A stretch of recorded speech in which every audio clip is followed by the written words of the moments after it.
Fala, seus cristãos cansados, graça e paz a todos os santos da internet. Hoje a gente chega no nosso 11º episódio da nossa série do trimestre, com o tema Alusões, Imagens e Símbolos, né? Como estudar profecia bíblica. E o título de hoje é sobre Ruth e Esther. Essas são duas mulheres, assim, verdadeiramente campeãs na Bíblia. E talvez você nunca tenha reparado como as histórias delas são tão intensas, tão atuais e trazem pra gente muita esperança, né? Ruth é uma estrangeira que larga tudo para poder cuidar da sua sogra. Esther é uma jovem judia que esconde sua identidade no império hostil, mas ambas mostram que mesmo em tempos difíceis ou quando Deus parece em silêncio, ele está, na verdade, agindo nos bastidores. Então, nós vamos observar e conversar sobre como pequenos gestos de fidelidade, como a coragem demonstrada, às vezes no meio da dor, no meio de períodos de incerteza, de luta, de dor, podem mudar não só a nossa história, mas tudo ao nosso redor, né? Então, Ruth e Esther provam que Deus ele escolhe gente improvável, ele usa situações imprevisíveis e ele transforma a rotina em redenção. E o mais importante é que você também foi chamado para um tempo como esse. Então já prepara o seu coração, pega a sua Bíblia e vamos juntos descobrir como essas lições elas podem impactar a sua vida no dia de hoje.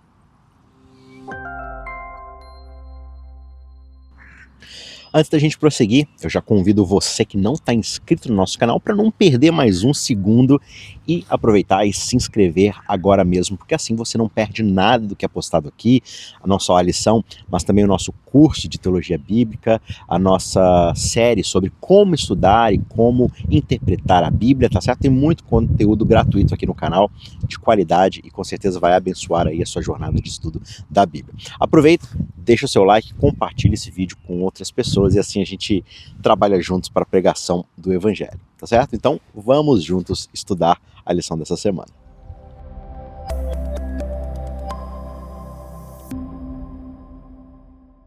Nas histórias de Ruth e Esther, nós vemos duas mulheres comuns atravessando situações difíceis que ensinam pra gente muito sobre como Deus ele age, especialmente em tempos de crise.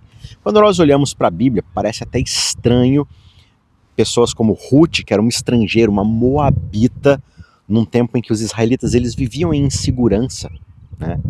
E Esther, por exemplo, era uma órfã judia no Império Persa, num palácio onde a sua identidade precisava ser escondida. E mesmo assim, essas duas mulheres, elas foram fundamentais para salvar e para restaurar o povo de Deus. Isso mostra pra gente que Deus ele escolhe pessoas improváveis. Ele usa situações inesperadas para poder realizar grandes propósitos, mesmo quando nós não entendemos de imediato. Pega, por exemplo, Ruth, né? A história dela começa com uma tragédia de fome, de morte de familiares, de desespero. E Noemi, a sua sogra, ela até diz que Deus a tornou amarga, porque a sua vida está muito difícil. Só que Ruth, com todo um toque de amor leal, ela diz: onde tu fores, eu irei, e o teu Deus será o meu Deus. Esse compromisso ele não foi só ali entre nora e sogra, foi um passo de fé de alguém que não fazia parte do povo de Israel.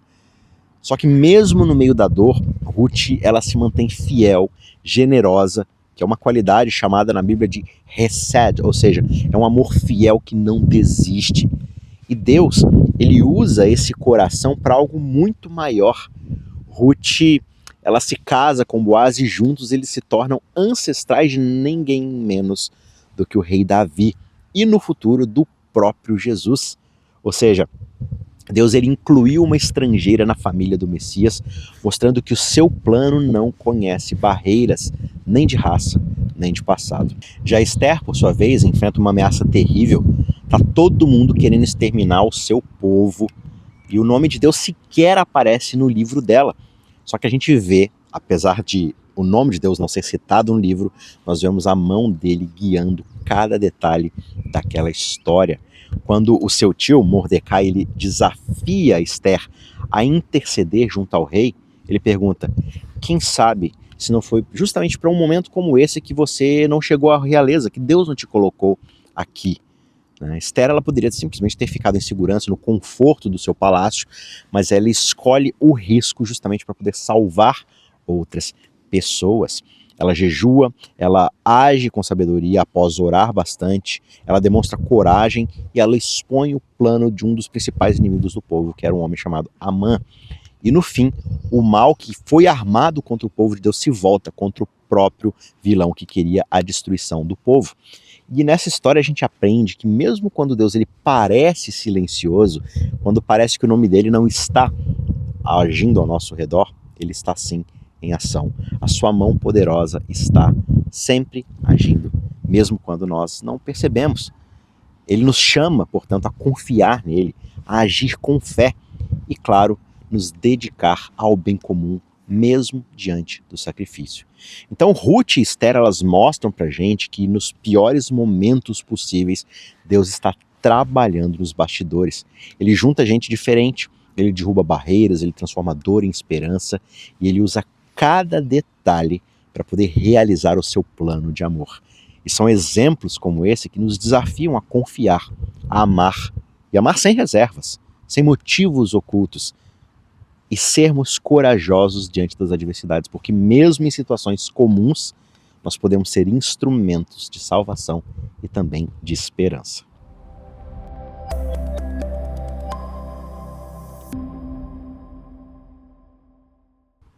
Quando a gente lê o comecinho do livro de Ruth, logo a gente se depara com uma situação que parece até irônica. Belém, cujo nome significa Casa do Pão, é descrito logo no começo do livro que não tem mais pão. O povo está com fome porque não existe mais pão na própria Casa do Pão. E essa ironia aqui na história já mostra pra gente que muitas vezes a vida de fato ela não tem qualquer sentido lógico, pelo menos do ponto de vista humano, né? Até nos lugares onde nós esperamos abundância, onde nós esperamos satisfação, pode haver escassez, pode haver sofrimento. E essa não é só uma história antiga. Essa história ela representa exatamente algo bem atual. Porque todos nós, em algum momento, acabamos enfrentando situações em que tudo parece que está desmoronando de repente, né? Por razões que fogem do nosso controle. E Noemi, o seu marido, seus filhos, para poder escapar dessa fome da Casa do Pão, eles vão para Moabe. E Moabe era um lugar onde, para um israelita, não era nada confortável, nem sequer acolhedor, porque era um povo estranho ao povo de Israel. Não eram tão receptivos assim. Só que lá, em vez de solução, eles encontram mais tragédia. Noemi perde o marido e logo depois ela perde os 2 filhos e fica sozinha, agora com 2 noras estrangeiras e sem qualquer perspectiva de futuro. E essa experiência ela é justamente o retrato das dores humanas. Nós começamos cheios de sonhos, nós temos cada plano traçado e aí de repente a perda, o luto, o medo tiram o nosso chão e nos deixam sem rumo. E Noemi, ela chega a dizer que o seu nome agora deveria se mudar para Mara, que significa amarga, porque é isso que ela sente no âmago do seu coração. Vazia, sem esperança, sem propósito. Os psicólogos eles dizem que a vida é uma sucessão de ajustes de esperança. Ou seja, quando a vida ela não se molda aos nossos sonhos, a gente precisa aprender a adaptar a nossa esperança a uma nova realidade. E aí que entra algo muito bonito nessa história. Mesmo num mundo machista, em que tudo girava em torno de casar de novo, de garantir um futuro, Ruth, que era moabita, alguém rejeitada e vista como inimiga do povo de Israel, ela resolve ficar justamente do lado de Noemi. Ela não busca resolver a sua própria vida, o seu lado da história. Ela escolhe acompanhar uma senhora sem forças, incapaz de trabalhar, e ela diz: onde você for, eu irei, e o seu povo será o meu povo, e o seu Deus será também o meu Deus. E o mais surpreendente é que nesse livro, além da gente não ver, né, o nome de Deus, não aparece milagre nenhum. A gente não ouve a voz de Deus, a gente não vê nenhum anjo aparecendo. Tudo acontece no silêncio da vida comum, nas lutas do dia a dia, no meio das dores, das decisões diárias. E Ruth e Noemi, elas só seguem caminhando ali sem nenhuma garantia de absolutamente nada, mas confiando uma na outra, reinventando a esperança e, claro, confiando em Deus. Às vezes a gente precisa ser um pouco como Ruth, né? Oferecendo apoio para aquela pessoa que está sem força, e noutras nós precisamos ser como Noemi, aceitando e recebendo o cuidado de outras pessoas também.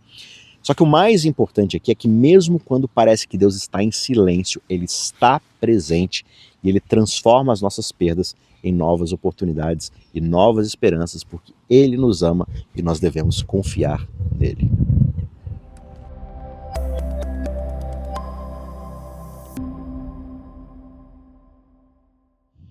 O capítulo 2 de Ruth marca uma virada emocionante nessa história.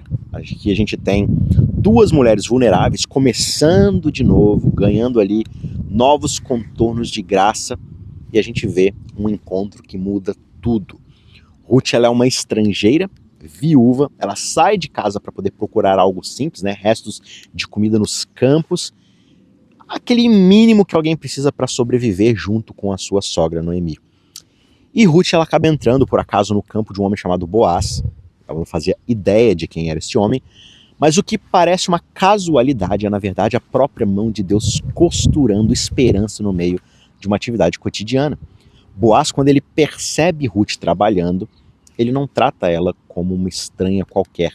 Ele se interessa por ela, ele pergunta quem ela é, e logo ele descobre sua história de sacrifício, de lealdade para com Noemi. E ao invés de afastá-la, de rechaçá-la, Boaz ele faz justamente o oposto. Ele oferece proteção, ele orienta seus trabalhadores para que eles cuidem dela, ele permite que ela colha até mais do que a lei permitia, entre os feixes, que eram a própria colheita em si, não daquilo que havia caído. Ou seja, é um tratamento muito raro e que demonstrou a generosidade de Boaz. Claro que havia um certo interesse ali, mas ainda assim, uma generosidade muito grande, especialmente para uma moabita. Essa que é a grande peculiaridade aqui da história. E esses gestos simples de bondade acabam tendo um peso enorme ali naquela história, porque demonstram que na comunidade de Deus ninguém precisa ser invisível, abandonado. Nós devemos sempre olhar uns pelos outros. E quando Ruth ela volta para casa, carregada de mantimentos, ela conta para Noemi o que aconteceu e quem foi o homem que a ajudou. A reação da sogra é profunda. Ela diz: bendito seja ele pelo Senhor que não abandonou a sua bondade para com os vivos e para com os mortos. E a palavra bondade aqui é justamente a palavra que a gente já mencionou, hesed, em hebraico. E hesed não significa um favor passageiro, tipo fazer uma coisa legal por alguém. Não, é um amor leal, constante, estável, firme, incansável, inabalável, aquele tipo de bondade que não desiste e que não abandona mesmo quando tudo parece perdido. E aí, descobrir que Boaz era justamente um parente que tinha o direito de resgatar aquela mulher, alguém que pelo costume daquela época poderia ajudar a restaurar as suas vidas, isso reacende uma esperança no coração de Noemi que ela achou que já havia perdido. E de repente esse coração amargo dela começa a se abrir de novo a novas possibilidades, a um novo começo. E o mais bonito nessa história toda é ver que esse amor fiel não parte só de Boaz. Ruth já tinha demonstrado essa mesma entrega quando ela deixa tudo para poder servir a Noemi, cuidar da sua sogra. E no fundo, por trás de toda essa história, a gente vê Deus costurando essas vidas, usando pessoas comuns para poder mostrar que a sua bondade nunca falha. Mesmo nas nossas rotinas mais simples, no cotidiano, ele pode transformar gestos diários em milagres. Ele pode transformar isso, como eu disse, em esperança e em restauração.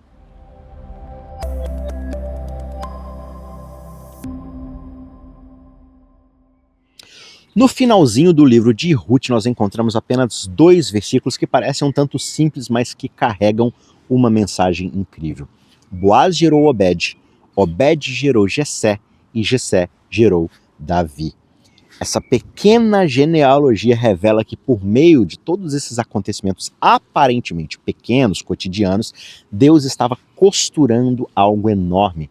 O retorno histórico da união entre 2 povos separados há mais de 1000 anos. Afinal, Ruth era moabita, ela era descendente de Ló, e Boaz era um israelita descendente de Abraão.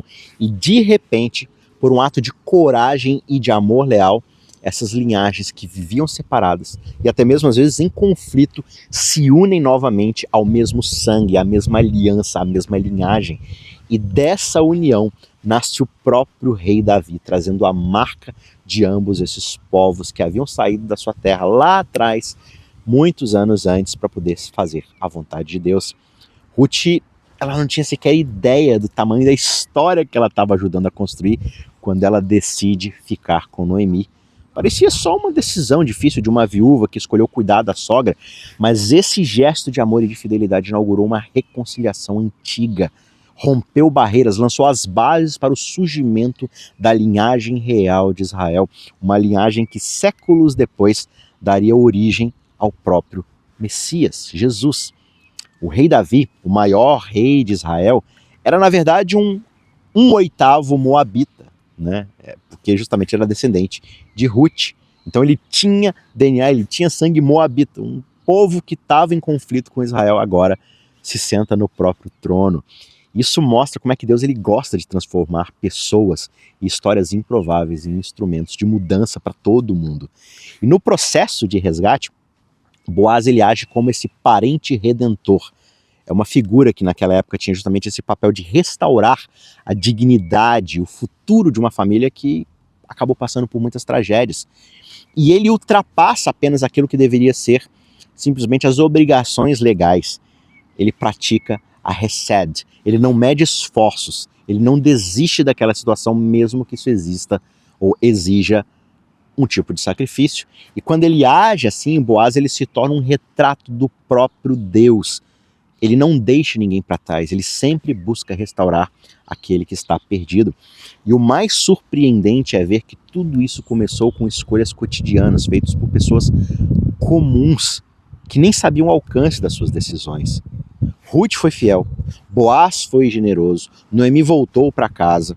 E através dessas atitudes simples, mas cheias de amor e de coragem, Deus uniu duas nações, curou feridas antigas e preparou o caminho para a chegada do Salvador. O livro de Ruth deixa muito claro, é nas pequenas escolhas diárias, muitas vezes anônimas, que Deus desenha a grande história da reconciliação e da esperança.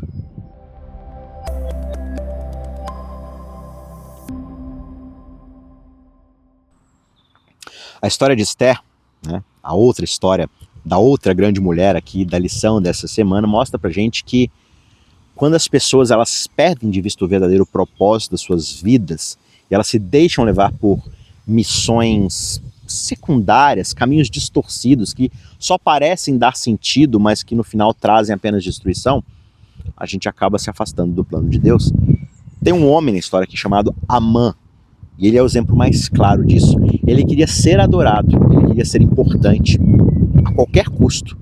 E ele não suportava alguém que ele considerava seu adversário, que era Mardoqueu, porque Mardoqueu, um judeu, se recusava o tempo todo a se curvar diante de Amã. E a obsessão de Amã pelo reconhecimento de Mardoqueu, ou Mordecai, dependendo da sua Bíblia, né, acaba se transformando em ódio e desejo de vingança.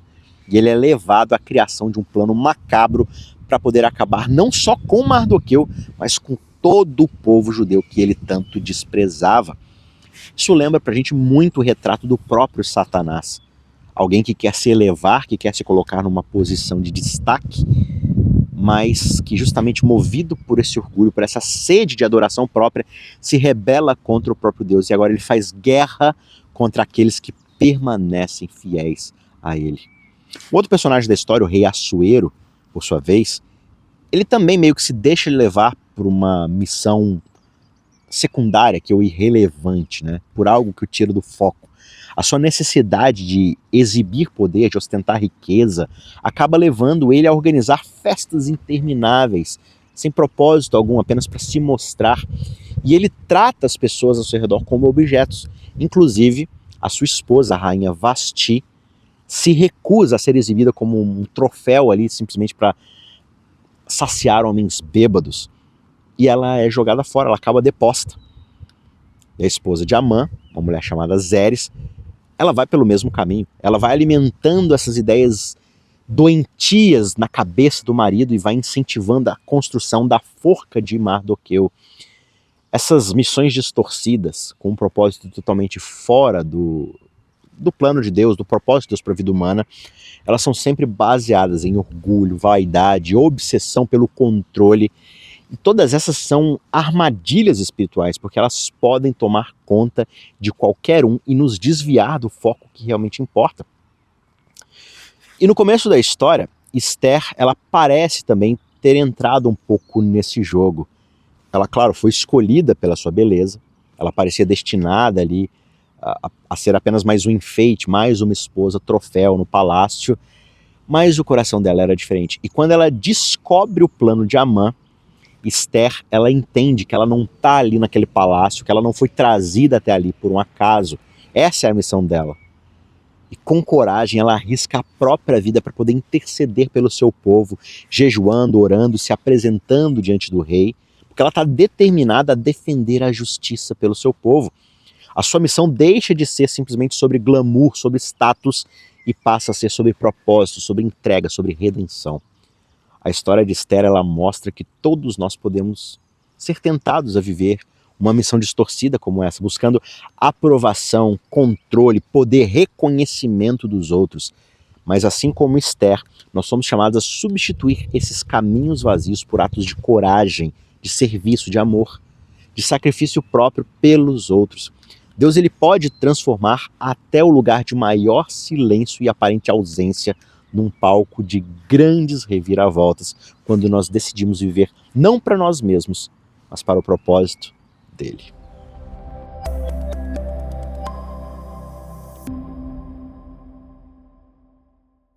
Quando Mordecai, ele desafia Esther e diz: quem sabe se não foi para um momento como esse que você chegou à realeza? Ele não está só simplesmente dando um conselho para ela, ele está sacudindo Esther da sua zona de conforto e mostrando que ela tem um propósito muito maior do que ela sequer imagina. Veja, Esther, ela vivia uma missão distorcida. Ela estava acomodada lá no palácio com todos os seus privilégios, e o seu papel parecia ser só de enfeite, bela, mas silenciosa, apenas para trazer pompa e status para o rei. Mas quando ela ouve as palavras de Mordecai, ela é confrontada com a verdade. Talvez todo aquele caminho improvável de órfã, exilada, até ser rainha, talvez tudo isso não tenha sido simplesmente uma coincidência. Talvez tudo isso tenha um outro sentido. Não só de subir e ascender na vida, de se proteger, mas de se colocar em risco por pessoas que precisavam dela. Mordecai é aquele tipo de pessoa que todos nós precisamos em algum momento da nossa vida, né? Alguém que nos ama o suficiente para nos desafiar, para não deixar que a gente se acomode, para nos lembrar do que realmente importa quando nós estamos prontos a aceitar menos do que nós fomos criados para ser, quando nossas missões começam a ser distorcidas. Pessoas como essa nos ajudam a voltar para os trilhos. Às vezes pode ser um amigo sincero, um líder espiritual, um familiar, ou até alguém que a gente até conhece com carinho, mas que não tem tanta relação assim, mas que em um determinado momento aponta que o caminho mais fácil nem sempre é o melhor. É aquela pequena voz que diz: olha, não pense que só porque agora você está seguro, realizado, que você pode se calar, se esconder. A sua história tem um propósito. Mordecai, ele ajuda Esther a enxergar muito além dos seus medos, dos seus interesses, enxergar o valor de se arriscar pelos outros. E a Bíblia mostra pra gente que não faltam as pessoas que viveram por um tempo essas missões distorcidas. Por exemplo, Moisés, ele quis fugir do seu chamado, né? Ele foge para o deserto, se torna um pastor, ele esquece da sua missão. Jonas é chamado para pregar para Nínive e ele tenta ir para o lado oposto para fugir por medo. Pedro nega a sua própria fé, ele nega o próprio Messias.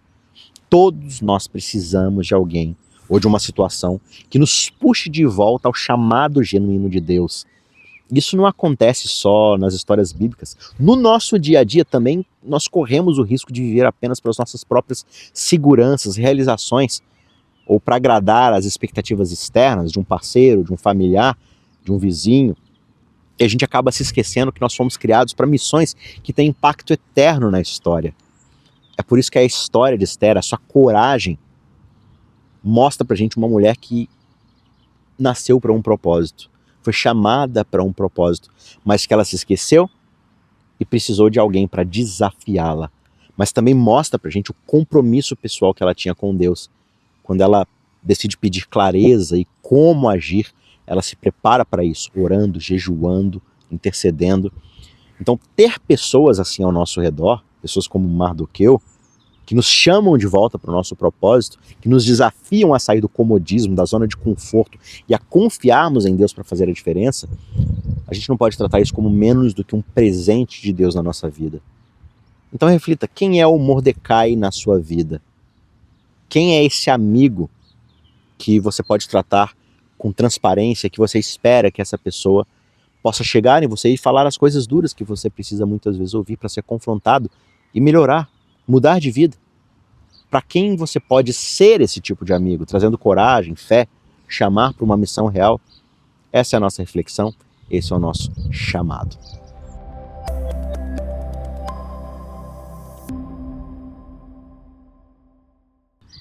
Tal como aconteceu nos dias de Esther, Deus ainda está agindo. E Ele está agindo também por você. Então isso quer dizer que mesmo quando você não percebe, existe um propósito maior na sua vida. E Deus ele está conduzindo os detalhes. Assim como Ele guiou Esther, assim como Ele guiou Ruth em situações aparentemente cotidianas, essas escolhas e essas intervenções divinas no silêncio mudaram a história inteira. Não só desses personagens, mas de todo mundo, das gerações. Esther ela parecia ter sido colocada no palácio apenas para ser bonita, recatada, bela e do lar, mas no momento certo ela entendeu, talvez eu estou aqui, nessa posição, porque eu tenho um propósito para um tempo como esse. Assim também aconteceu com Ruth. A sua decisão de cuidar de Noemi, mesmo sem entender o futuro, a colocou no centro dos planos de Deus. Nenhuma dessas mulheres se deixou seduzir pela missão distorcida que nos coloca numa vida limitada, travados pelo medo, pela busca de aceitação e conforto. Essas mulheres escolheram responder ao chamado maior, ao chamado do próprio Deus. E hoje nas nossas vidas isso não é diferente. Você pode até ser tentado a viver só para se agradar, só para garantir a sua segurança, só para seguir o fluxo da manada, mas Deus nos chama a perceber o lugar onde nós estamos, as pessoas ao nosso redor e as oportunidades que aparecem na nossa vida. Todas elas são chances de participarmos de algo muito maior. Você foi colocado exatamente onde você deveria estar agora para um tempo como esse. Então não se acomode, não se limite ao papel que o mundo espera de você. Às vezes a sua maior influência começa com gestos pequenos, ouvir alguém, agir com justiça, fazer o que é certo quando é difícil fazer o que é certo, ou simplesmente ser a luz no seu ambiente de estudo, de trabalho, no seu bairro, entre os seus amigos. Assim como Ruth, assim como Esther, Deus pode transformar as suas escolhas de coragem, de fidelidade em bênçãos não só para você, mas para mudar a vida de muitas pessoas. Então confie, Ele está com você. Ele é através de você e Ele quer escrever mais um capítulo de esperança e redenção a partir da sua vida. Olha só quanta coisa poderosa a gente aprende com Ruth e Esther. Essas duas, cada uma do seu jeito, mostram que Deus está agindo mesmo quando tudo parece difícil, sem sentido. Seja no anonimato, seja numa posição de muito destaque. Nós somos privilegiados de sermos chamados para uma missão. Essas duas mulheres nos ensinam que nessas situações ordinárias, Deus está costurando algo muito maior do que nós somos capazes de enxergar. Então não se contente em viver só para si mesmo. Não é esse o exemplo que Cristo nos deixou. Nós somos chamados exatamente para um momento como esse. Não menospreze as coisas simples, tenha coragem nos detalhes, nas decisões silenciosas, porque o seu sim pode ser o início de um milagre para muita gente, tá certo? Conta aqui nos comentários o que mais te chamou a atenção, ou como você se sente diante de um convite de Deus para romper no ordinário, transformar o ordinário em extraordinário, ou como você sente Deus te chamando para um desafio novo, tá certo? E se esse desafio te chamou a atenção, se o conteúdo desse vídeo te abençoou, te fez refletir, peço para você, ajude o nosso ministério deixando o seu joinha no vídeo, compartilhe com outras pessoas, e se você ainda não é inscrito, aproveita e se inscreve aqui no canal para você não perder absolutamente nenhum episódio, tá certo? Que Deus abençoe você e a gente se vê na semana que vem. Ajude o Cristãos Cansados a continuar produzindo conteúdo cristão gratuito e de qualidade. Você pode fazer uma doação de qualquer valor utilizando a chave Pix que aparece na sua tela ou por outros meios de acordo com as informações aqui na descrição desse vídeo. Mas com certeza, o melhor jeito de você abençoar o nosso canal e o nosso ministério é compartilhando esse vídeo com outras pessoas. Que Deus te abençoe e obrigado por estar aqui conosco.